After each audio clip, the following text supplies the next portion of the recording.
પ્રકાંડ પંડિત બન્યા. પણ તાર લાગી ગયો દ્વારકાધીશ હારે. હર હર સમર કર કર નામ રાધા કૃષ્ણ સીતા રામ કેવલ જાનકી કીર્તાર વામન રૂકમણી ભરતાર ઠાકર બેર પરબત ઠામ રાધા કૃષ્ણ સીતારામ રાધા કૃષ્ણ સીતારામ રાધા કૃષ્ણ સીતારામ. રાધે કૃષ્ણ નો તાર લાગ્યો ભાઈ. પણ ચારણ નો જીવ એટલે એને એમ થયું કે એક વાર હિંગરાજ પરસ્યા હું ભાઈ. પાકિસ્તાનમાં આજે બલુચિસ્તાનમાં જ્યાં ભગવતી હિંગળાજ બિરાજે છે, આપણી જે 51 શક્તિપીઠો છે એમાંની એક શક્તિપીઠ હિંગળા પીઠ. એક વાર હિંગળાજ પરસ્યા હું.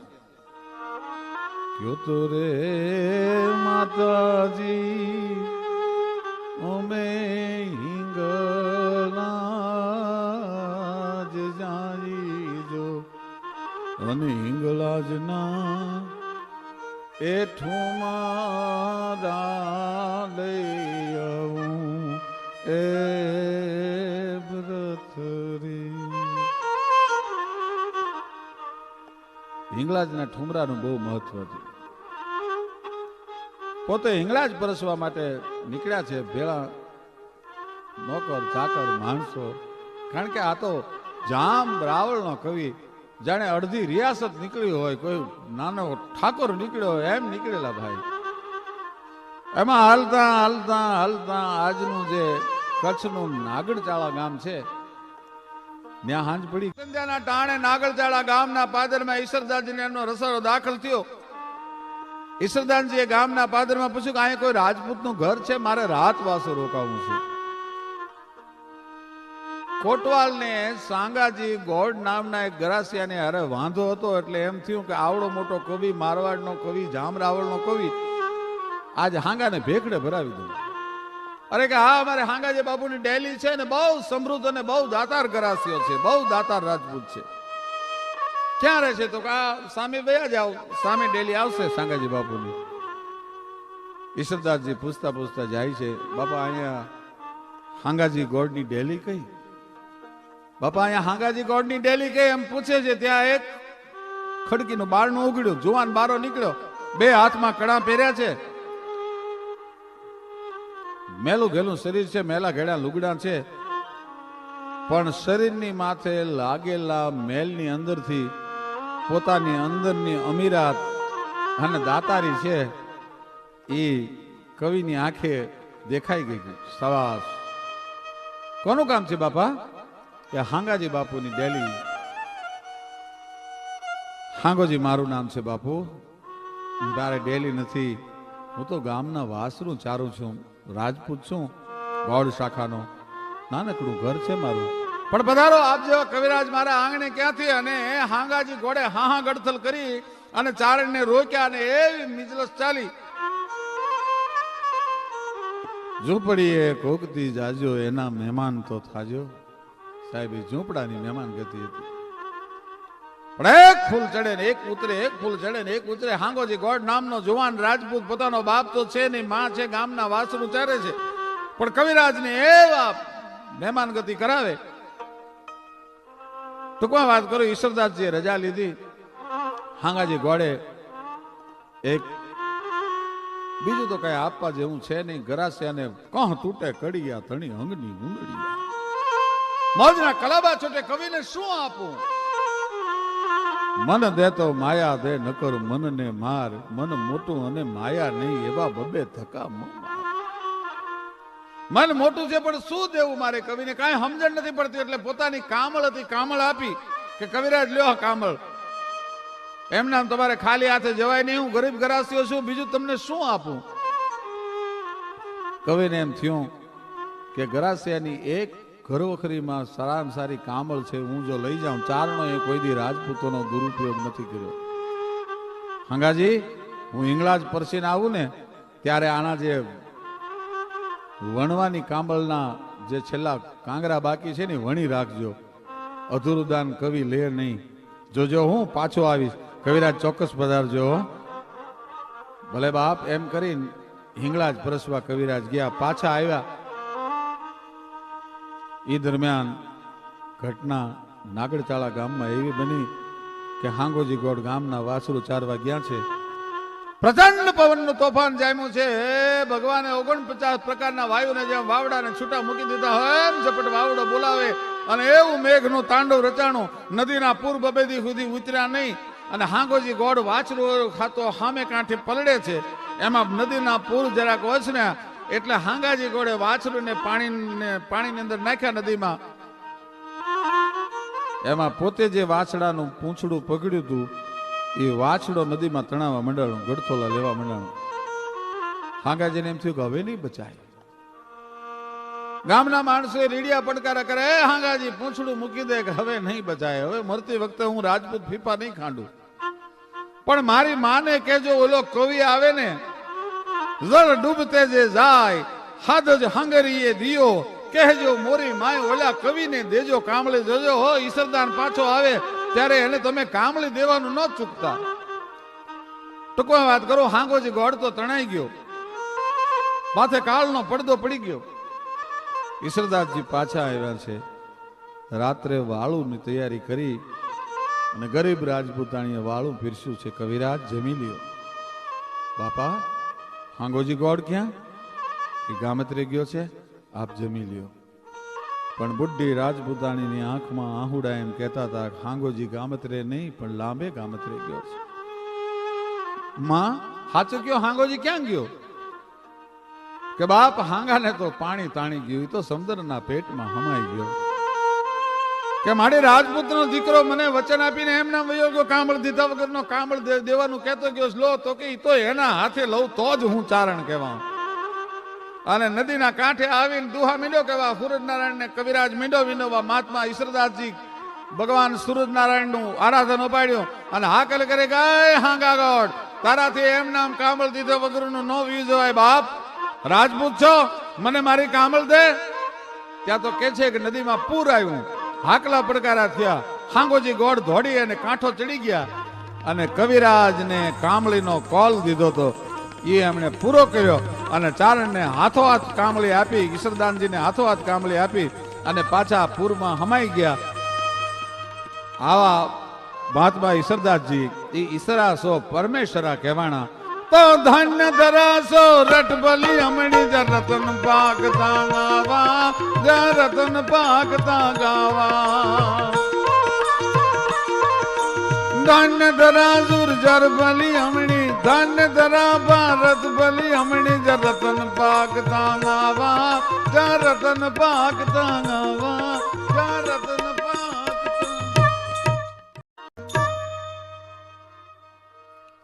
છોરુને માત સમજાવે હવે આવા કોઈ ચારણો આવે. મરડા વાળા પૂજ્ય ભગવતી છેલ્લા જોગમાં આ સોનબાઈ માં એમ કહેતા કે ચારણ કેવો હોય.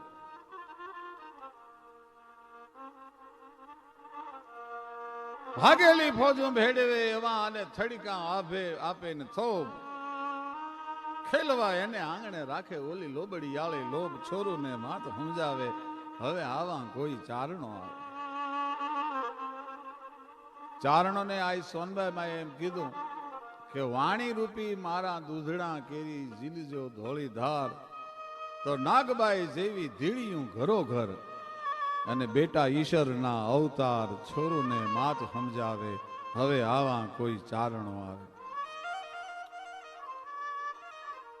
કેવા કેવા ચારણો, કેવી ભગવતીઓ આ કુળમાં જન્મી. 9 લાખ લોબડી આવી. ઉગતા સૂરજને થંભાવી દે,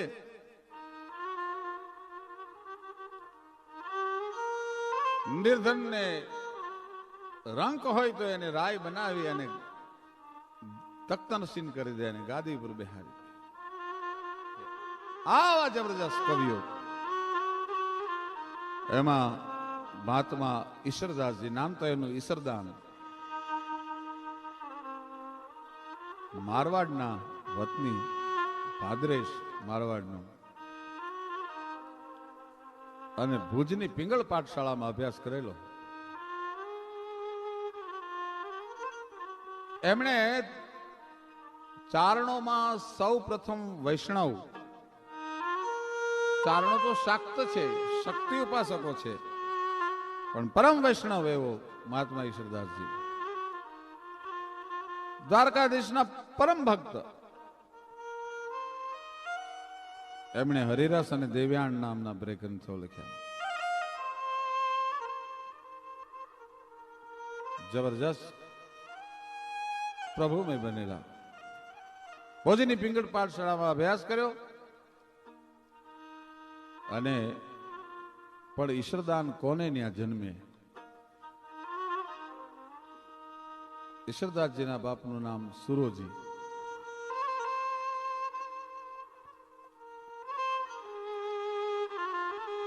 સુરોજીની છેલ્લી અવસ્થા દ્રગ દ્રગ નહીં તેજ દેગ જબ ડગ મગ પગ પગ મગ મગ ગલગ ભરમ ચગ ચગ મુખ દાંત બચન જબ ફગ ફગ જમગાનું ચાર લગભગ જગરમ તલ તલ કી ખબર લે તો હરિ ભૂતલ જલ સત પાંત જન્મ સુતરા ઝટપટ મન ચૈત કપટ દજ ખટપટ અનકાલ નપટ સિર ઝપટ કરાય દ્રગ દ્રગ નહીં તેજ દેગ જબ ડગ મગ પગ પગ મગ મગ અલગ પરમ ચગ ચગ મુખ દાંત બચન જબ ફગ ફગ અન જમગાનું ચાર લગભગ જગરમ.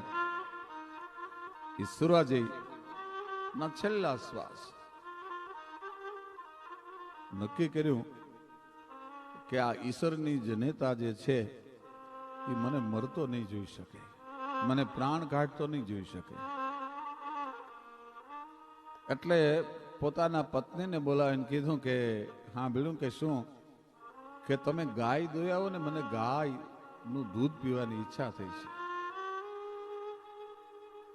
ખોળિયામાંથી પ્રાણ નીકળી ગયા પછી તો કોને ખબર શું થવાનું છે, પણ મને મરતો નહીં જોઈ શકે. એટલે ઈશ્વરદાનના માતુશ્રી ઈ ગાય દોવા માટે ગયા અને આયા સુરા બાળકનો પ્રાણ પંખીર ઉડી ગયો. બ્રહ્મ મુનિ કહે દેહ પરી તબ પંખી ગયો કહા બોલન હારો. ખોળિયામાંથી પ્રાણ પંખીર ઉડી ગયો. આવીને જોયું દૂધની ત્રાહળી લઈને આવ્યા હાકર નાખીને, પણ ત્યાં તો નિશ્ચેતન દેહ પડ્યો છે.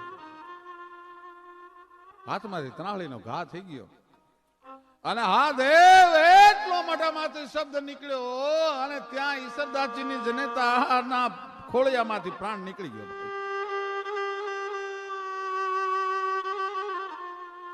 પતિને મરતો જોવે અને એની હારે સ્વર્ગા પરનું આરોહણ કરી શકે ને, એના ઘરે ઈશ્વરદાન જન્મે, ગમે ને ઈશ્વરદાન ન થાય. પતિને મરતો જોવે અને એની હારે સ્વર્ગા પરનું આરોહણ કરી શકે ને, એના ઘરે ઈશ્વરદાન જન્મે, ગમે ને ઈશ્વરદાન ન થાય. હા દેવ એટલો શબ્દ. કોઈ કટારા કર ગ્રહે, કોઈ મરે વિખ ખાય, પણ સજણા એડા કીજી એક જેનો હાઈ કરે જીવ જાય. મોઢામાંથી હાઈકારો નીકળ્યો, પ્રાણ નીકળી ગયો. પછી તો ઈશ્વરદાસજી એમના કાકા આશાજી રોહડિયાની પાસે મોટા થતા હતા. મા બાપનું છત્ર તો ગુમાઈ ગયું હતું. ભૂત પિંગળ પાઠશાળામાં અભ્યાસ કરવા માટે આશાજી ઈશ્વરદાનને મોકલેલા અને પ્રખર કવિ બન્યો ભાઈ, જેના માવતર એટલા ઉજળા હોય. જામ સાહેબની કચેરીમાં આવ્યા. અણકાળ બળ પ્રબળ કમળ મુખ નિર્કત અવિચળ રાવળ જામ ગઠાય. અણકાળ બળ પ્રબળ કમળ મુખ નિર્કત અવિચળ રાવળ જામ ગઠાય. જે અવિચળ રાવળ જામ ગઠાય. કવિતાનો ધોધ છૂટે. જામ સાહેબ ને મોજના, રાવળ જામ ને મોજના તોરા મંડે છૂટવા. પણ પિતાંબર ભટ્ટ નામના એમના દિવાન, એની હામું જોયું, દિવાનજી ની હામું જોયું, દિવાનજી મોઢું બગાડી જાય. કવિતા બરાબર નથી. એટલે રાવળ જામના અંગમાં જે મોજના તોરા છૂટતા એ બધું સમાઈ જાય. એક દી, બે દી અને 5 દિવસ આવી રીતે હાલ્યો ને. આ તો જોવાન ચારણ અને પાછો કવિતાનો જાણકાર. એને એમ થયું કે આ એક ભટ્ટ મારી આખી મોજની માથે હેરાનગતિ કરી નાખે છે, આને ન જીવતા રહેવા દઉં. કારણ કે છોટો મરપ હોય પણ નાગનો છેડવો, ઝેરનું પારીખું નકો જોવું. આ તો નાગનું બચ્ચું હતું, કાંઈ જેવો તેવો નહોતો. છોટો મર હોય પણ નાગનો છેડવો અને ઝેરનું પારીખું નકો જોવું. આ ઝેરના પારખાની વાત પિતાંબર ભટ્ટે કરેલી, પણ આજ ઉડાડી દઉં બ્રાહ્મણને, આજ ન રહેવા દઉં. નક્કી કરી અને ઈશ્વરદાનજી પૂનમનો ચંદ્રમા હોળે કળાએ ખેલ્યો છે. રાત લડીના તેજ